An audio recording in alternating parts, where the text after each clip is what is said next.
Baik, Assalamualaikum warahmatullahi wabarakatuh. Waalaikumsalam warahmatullahi Waalaikumsalam warahmatullahi wabarakatuh. wabarakatuh. Baik, pada sore hari ini kita lanjutkan kuliah atau diskusi kita tentang pendidikan kewarganegaraan. Kita akan mulai dengan pembahasan tentang teori-teori terjadinya suatu negara.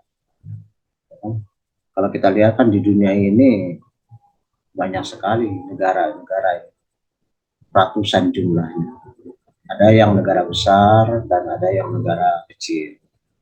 Ya, negara besar itu misalnya ya katakanlah negara yang paling besar wilayahnya adalah Cina.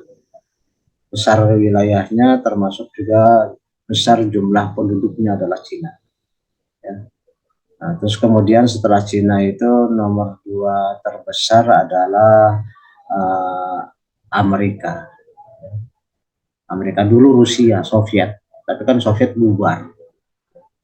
Soviet bubar menjadi negara-negara pecahan-pecahan sehingga dia secara geografis tidak lagi menjadi negara yang terbesar.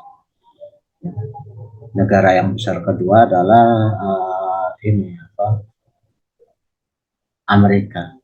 Tapi mungkin Amerika ini kalau dibanding dengan India kurang lebih hampir sama ya. Bahkan ada yang mengatakan India lebih besar. Iya, Pak. Jadi Cina, India, Amerika. Nah, baru nomor 4 adalah Indonesia. Demikian juga dilihat dari jumlah penduduknya. Ya, Cina itu adalah negara yang paling besar jumlah penduduknya yang mencapai hampir 2 miliar. 2 miliar itu yang ada di Cina doang. Belum lagi yang tersebar di seluruh negara, seluruh dunia, termasuk Indonesia kan banyak Cina. Iya. Di seluruh negara. Itu baru yang ada di negaranya sendiri sudah hampir 2 miliar. Kemudian disusul oleh India. India itu perkembangan terakhir ya sekitar 700 juta orang. Sekitar 702 orang. Kemudian disusul oleh Amerika sekitar 500 orang. 500 juta, bukan 500 orang, dikit 500 orang. 500 juta orang. Tapi nanti bisa kamu cek lagi, benar nggak? Itu data-data yang ada di kepala saya. Saya belum ngecek lagi jumlah negara-negara itu masing-masing berapa. Nah, yang keempat Indonesia. Indonesia saat ini sudah mencapai 270 juta orang. Jadi Cina, India, Amerika, dan Indonesia. Tapi kalau kita lihat dari segi ekonominya, ya dari deretan negara-negara itu, Cina boleh dikatakan sekarang raksasa ekonomi. Demikian juga dengan Amerika. Tapi India belum. Indonesia juga belum.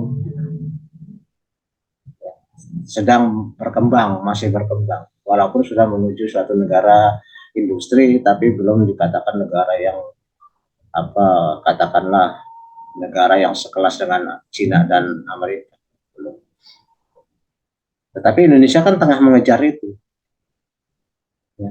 Dengan pertumbuhan yang kita alami sekarang ini, di mana kita giat membangun infrastruktur.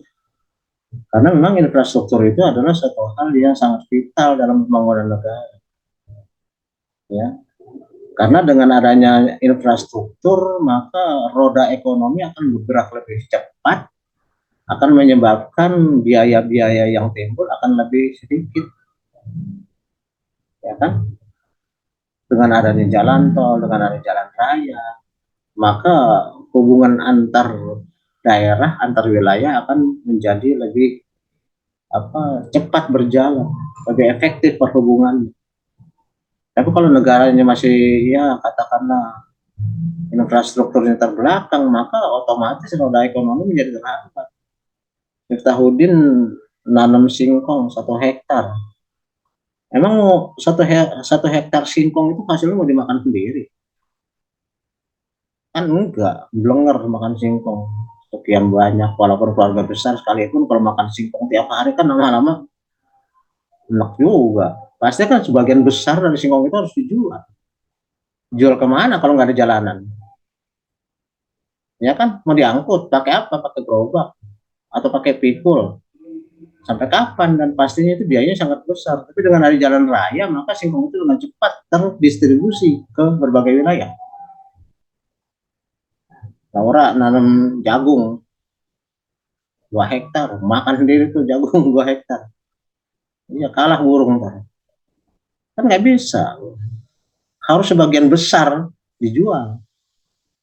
Maka kemudian adanya infrastruktur justru sangat jelas, dan kemudian juga adanya pelabuhan, karena kita kan ini nggak semuanya dengan perhubungan darat antar pulau. Maka pelabuhan sangat penting, apalagi kalau mau ekspor. Ya pasti pelabuhan yang jadi andalan. Singapura itu kan negara kecil tapi dia punya modernisasi pelabuhan, maka dia menjadi hub, menjadi pelabuhan singgah dari banyak negara yang akan melakukan ekspor, sehingga dia kemudian penghasilannya justru dari sana. Makanya kemudian kalau Indonesia ini bikin pelabuhan, bikin jalan raya, itu Singapura deg-degan itu, jangan-jangan nggak pakai Iya. Nggak perlu ke pelabuhan dia Singapura. lagi. Iya. Ya kan, nanti Iya. lama-kelamaan Indonesia akan maju dan nggak perlu lagi Singapura. Singapura itu deg-degan loh, termasuk juga Malaysia deg-degan dengan Indonesia sekarang. Iya. Kalau Indonesia maju, mereka ini. Iya, mereka akan tersaingi kan. Iya, tersaingi. Nah, kenapa kita kemudian bilang bahwa infrastruktur itu nggak penting, yang penting makan loh? Makan ya penting, tapi kalau makan semua kayak tahu tadi dalam jagung 2 hektar mau dimakan semua. Kan susah. Begitu juga dengan distribusi beras, distribusi minyak, distribusi bahan-bahan pokok. Kalau nggak ada infrastruktur ya bagaimana? Jadi Indonesia ini pembangunan sudah tepat, membangun infrastruktur sebanyaknya. Nah, kemudian kembali ke permasalahan kita semula, bahwa kita sadar bahwa ada banyak negara di seluruh dunia ini, dan kemudian ada negara yang terkotak-kotak, yang sudah merupakan negara maju, dan ada yang sedang berkembang, dan ada juga negara yang masih berkutat dengan urusan internalnya Kongres, Kongko terberes-beres, berantem melulu, ya kan, berantem melulu seperti negara-negara di Afrika itu, atau seperti negara seperti Afghanistan yang perang gak ada habis-habisnya, atau negara Timur Tengah yang tadinya udah tentram kemudian jadi berantem. Indonesia kok mau niru yang seperti itu?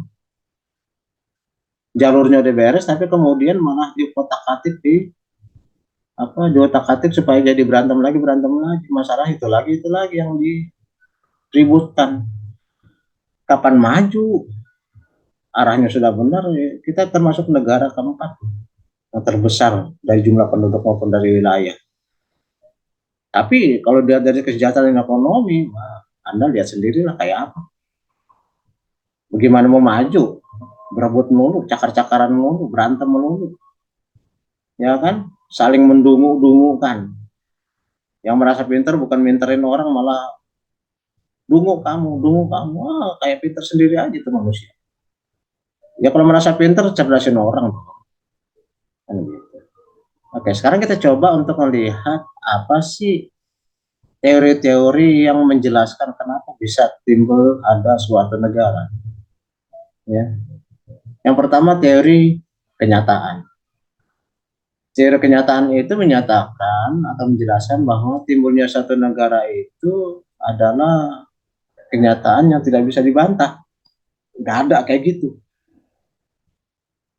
Maka yang diperlukan menurut teori ini adalah apakah suatu negara itu memenuhi unsur-unsur yang dibutuhkan sehingga suatu negara disebut negara.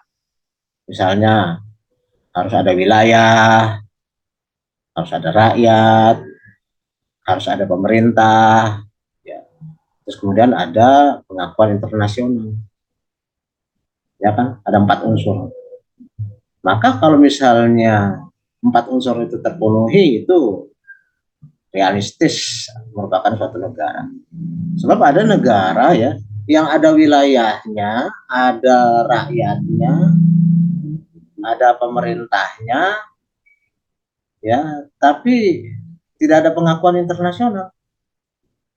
Israel misalnya. Israel itu rakyatnya ada, pemerintahnya ada, wilayahnya ada, tapi nggak ada pengakuan.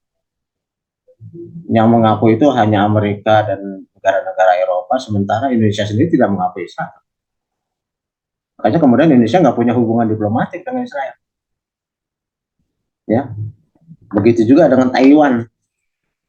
Taiwan itu ada wilayahnya, ada pemerintahnya, ada, ya, rakyatnya banyak, tapi tidak mendapat pengakuan internasional. Kenapa?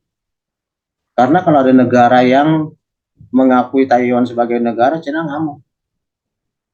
Karena Cina RRC merasa bahwa Taiwan itu Taiwan. bagian dari Cina, bukan negara berdiri sendiri. Makanya kalau Indonesia mengakui Taiwan sebagai negara, maka orang Cina itu akan memusuhi Indonesia.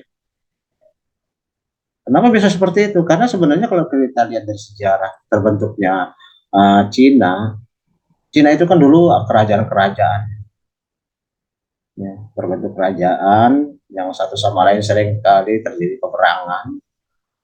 Kemudian kaisar yang terbesar, kaisar Cina itu adalah Puyi. Ada filmnya itu, Kaisar Puyi. Ya. Nah, kemudian setelah ada timbulnya ajaran komunisme, maka terjadilah pemberontakan besar-besaran. Ya. Sehingga kemudian kaisarnya itu tergulingkan. Ya. Kaisar Puyi itu tergulingkan, the last emperor. Nah, tentu sebagaimana juga terjadi di banyak negara, masyarakat Cina pada waktu itu terbelah menjadi dua. Yang satu pro kapitalis, yang satu lagi pro komunis. Perang tuh. Pada awalnya itu yang menang adalah Partai Kuomintang, kapitalis. Ya. Yang kalah adalah Partai Komunis pimpinan Chiang Kai-shek. Ya. Lalu kemudian salah ya. Justru Kuomintang itu dipimpin oleh Chiang Kai-shek. Komunis itu dipimpin sama Mao Zedong. Lalu kemudian Mao Zedong ini karena kalah, lalu dia kemudian pergi melakukan perjalanan jauh, sehingga terkenal apa yang namanya itu eksodus besar-besaran keluar, ya, mencari keamanan, ya, supaya jangan dihajar sama pemerintah kapitalis. Tapi kemudian mereka berhasil menghimpun kekuatan. Jadi kalau kita lihat dari sejarahnya Long March-nya Mao Zedong ini seolah-olah sama dengan Rasulullah yang hijrah ke Madinah. Ya. Lalu kemudian Mao Zedong bisa balik lagi ke ibu kota, perang lagi, dan kemudian gantian Partai Kapitalis Kuomintang yang kalah, Partai Komunis Mao Zedong menang. Nah, gantian sekarang Partai Kuomintang di bawah pimpinan Chiang Kai-shek larinya mereka kemudian ke suatu pulau Formosa namanya. Nah, disitulah kemudian mereka membentuk negara Taiwan di pulau Formosa itu. Makanya kemudian RRC yang dikuasai oleh Partai Komunis bahkan sampai sekarang menganggap bahwa Taiwan itu adalah negara bagian dari negara Cina. Jadi kalau kita lihat di situ, Taiwan itu kapitalis, RRC itu komunis. Jadi setiap negara yang mengakui bahwa Taiwan adalah negara sendiri, ya Cina ngamuk, RRC marah. Indonesia nggak mau cari gara-gara, ya udahlah, kita nggak usah mengakui Taiwan sebagai negara, tapi kita di sana punya konsulat, punya kantor dagang, punya konsul jenderal, ya, tapi tidak punya duta besar, karena duta besarnya ada di RRC. Duta besar Indonesia adanya di RRC, tidak ada di Taiwan. Di Taiwan itu hanya kantor dagang aja, urusan ekonomi aja gitu. Oke, jadi kembali lagi ke tadi bahwa menurut teori kenyataan suatu negara itu akan disebut sebagai negara kalau dia memiliki wilayah, memiliki rakyat, memiliki pemerintahan, dan memiliki pengakuan internasional. Ada yang memenuhi semuanya tapi tidak memenuhi pemerintah yang berdaulat. Siapa itu? Ya Indonesia masa lampau. Kita punya rakyat, punya wilayah, ya, tapi tidak punya pemerintah. Apalagi pengakuan belum. Kenapa? Karena kita masih dijajah. ya kan? Jadi kita baru memenuhi dua syarat, wilayahnya ada, rakyatnya banyak, tapi pemerintahan belum terbentuk dan juga pengakuan internasional belum ada karena kita masih dijajah. Itu teori kenyataan. Nah, yang kedua adalah teori ketuhanan. Ya. Teori ketuhanan ini juga mencoba untuk menjelaskan dari mana sih asal muasalnya negara. Sesuai dengan namanya, maka teori ketuhanan ini menjelaskan bahwa berdirinya suatu negara itu adalah kehendak Tuhan. Ya, kehendak Tuhan memang udah ada takdir gitu katakan. Makanya kemudian menurut teori ketuhanan ini pemimpin itu kan seolah-olah dianggap sebagai titisan dewa, ya, titisan dewa. Misalnya Jepang itu kan katanya kaisarnya adalah keturunan Dewi Amaterasu Omikami. Nah, jadi mereka menganggap bahwa kaisar itu adalah keturunan dewa, dewa dewi. Ya. Begitu juga dengan Thailand. Thailand juga menganggap bahwa rajanya itu adalah keturunan dewa. Jadi kemudian bahwa di dalam negara ketuhanan ini tentunya semuanya tergantung kepada kemauan si kaisar, si pemimpin. Karena dia keturunan dewa, siapa yang berani melawan dewa? Kualat yang melawan dewa kan. Maka kemudian teori ketuhanan menyebabkan bahwa semuanya itu merupakan takdir. Negara tumbuh secara evolusi, mulai dari keluarga, kemudian menjadi masyarakat, kemudian menjadi negara, jadi bangsa. Teori ketuhanan. Ya. Negara bukan tumbuh disebabkan berkumpulnya kekuatan dari luar, melainkan karena perkembangan dari dalam. Ya, tumbuh sedikit demi sedikit karena kehendak Tuhan. Ya. Pada umumnya negara mengakui bahwa selain merupakan hasil perjuangan revolusi, ya terbentuknya negara karena atau kehendak Tuhan. Ini kira-kira Indonesia karena kita di dalam Undang-Undang Dasar 45 menyatakan bahwa kemerdekaan itu adalah atas berkat rahmat Tuhan yang Maha Esa, Allah yang Maha Kuasa, berarti Indonesia termasuk negara ketuhanan bukan? Iya, Bah, termasuk negara ketuhanan.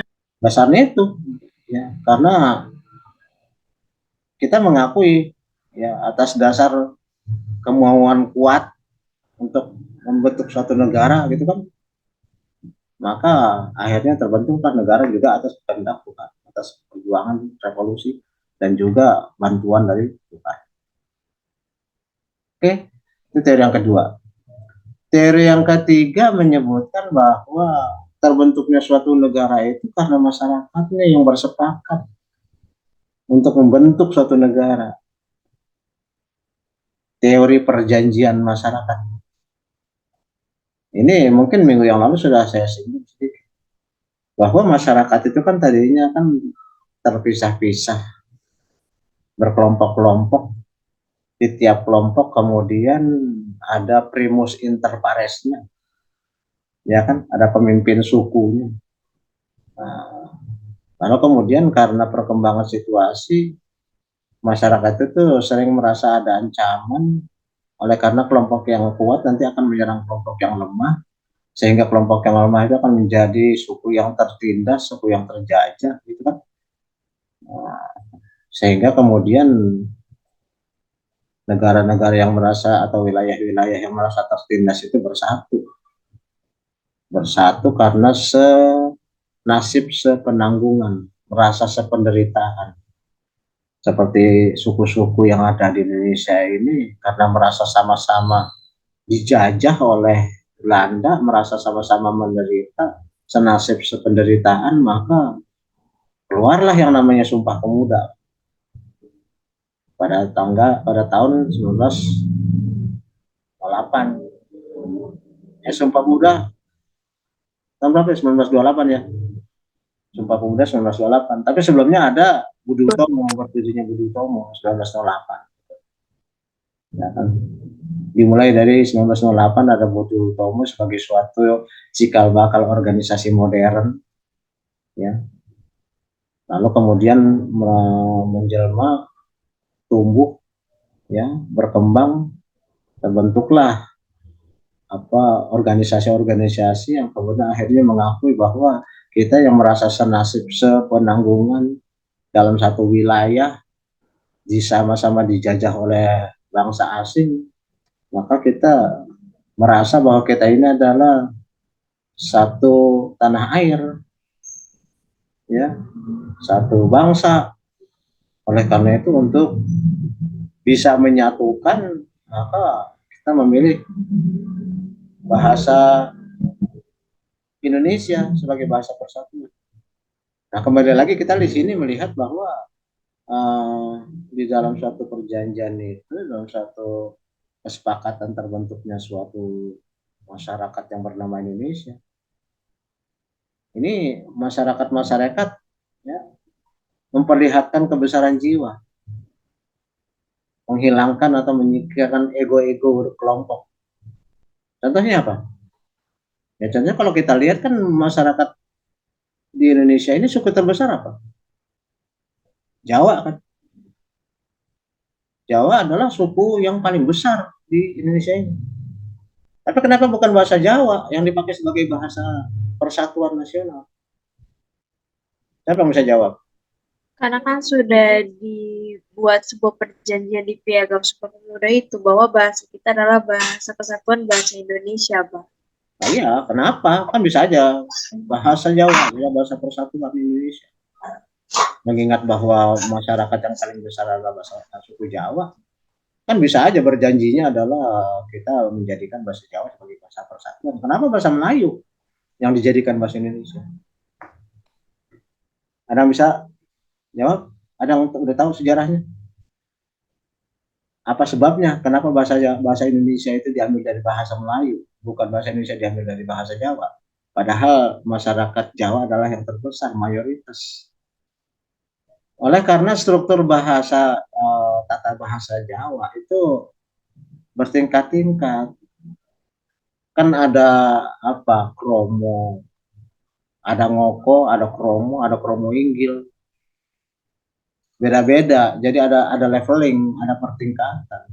Untuk satu masyarakat yang baru terbentuk, leveling seperti itu nggak mungkin menciptakan persatuan karena merasa masyarakat ada terkotak-kotak, ada kasta-kasta. Ada yang paling rendah bahasa Jawa ngoko, ya itu bahasa pergaulan tuh. Terus kemudian di tingkat atas ada lagi bahasa masyarakat tapi yang kemudian lebih dianggap sopan, kromo. Kemudian ada lagi yang lebih tinggi lagi, kromo inggil, yaitu bahasa keraton, yang dianggap paling sopan, paling halus. Nah kalau dalam masyarakat yang sama-sama terjajah untuk bersatu, ya kan nggak boleh ada pertingkatan, harus sama rasa, ya kan, harus senasib sepenanggungan. Jangan ada yang merasa wah bahasanya lebih tinggi dari kamu, saya bahasanya bahasa rakyat jelata, saya bahasa pertengahan, saya bahasa keraton. Ya nggak cocok kalau dipakai sebagai bahasa persatuan. Maka bukan bahasa Jawa yang dipilih, tapi bahasa Indonesia yang tidak ada levelingnya, yang tidak ada pertingkatannya. Oke. Terus kemudian juga dilihat dari segi agama, kan mayoritas adalah Islam, ya kan? Kenapa bukan Islam dijadikan sebagai agama negara, tapi hanya agama yang diakui oleh negara? Tapi yang diakui oleh negara juga bukan Islam doang. Paling tidak ada 6 atau 7, sekarang jadi 7 ya, kemarin 6. Apa saja? Islam, Katolik, Kristen Protestan, Hindu, Buddha, Konghucu, ya, dan juga ada penganut kepercayaan di masing-masing daerah. Kalau dilihat dari jumlahnya ya jelaslah mayoritas Islam. Kita mungkin pada waktu merdeka itu 90% Islam. Terus sekarang mungkin tinggal 80%. Kenapa bukan Islam menjadikan agama negara? Oleh karena terjadi lagi ada toleransi, sama dengan orang Jawa yang merelakan bahasanya bukan bahasa persatuan nasional, karena merasa memang kenyataannya bahasa Jawa itu ada pertingkatan. Maka Islam juga begitu. Walaupun kita merasa kita ini mayoritas Islam dan kita yakin bahwa Islam adalah agama yang terbaik untuk kita. Tapi kan kita nggak bisa memaksakan bahwa yang terbaik bagi kita juga terbaik bagi orang-orang penganut lain. Ya kan? Keyakinan itu kita pegang sendiri bahwa Islam adalah yang terbaik untuk kita, yang benar menurut kita, yang diterima oleh Allah menurut ajaran Islam. Tapi kan nggak bisa kita paksakan. Apakah kemudian kita harus memaksa orang Katolik supaya masuk Islam, Protestan masuk Islam, Hindu, Buddha masuk Islam? Ya nggak usah, biarin aja. Karena Islam sendiri mengatakan lakum dinukum waliyadin. Bagimu agama aku, ya bagiku agama aku. Ya kan? Oleh karena itulah Islam justru karena merasa bahwa tidak boleh ada pemaksaan, la ikraha fiddin, maka kita bersatu membentuk negara ini tidak berdasarkan agama, walaupun Islam sebagai mayoritas. Maka kita mengakui Pancasila, yang mengakui bahwa yang penting adalah semua suku di Indonesia ini mengakui asas ketuhanan. Artinya kita mengakui bahwa peranan Tuhan, peranan Allah dalam masyarakat, dalam negara adalah number one, nomor satu. Walaupun pada kenyataannya pada waktu itu ada komunisme. Komunis kan nggak mengakui Tuhan, ya kan? Mereka anti Tuhan, ateis. Maka kemudian yang terjadi memang masyarakat Indonesia yang berketuhanan yang Maha Esa itu seperti ada duri dalam daging dengan adanya komunis. Ya, ada yang ngeganjel gitu kok. Kita semuanya mengakui Tuhan, tapi kok ada yang tidak mengakui Tuhan gitu.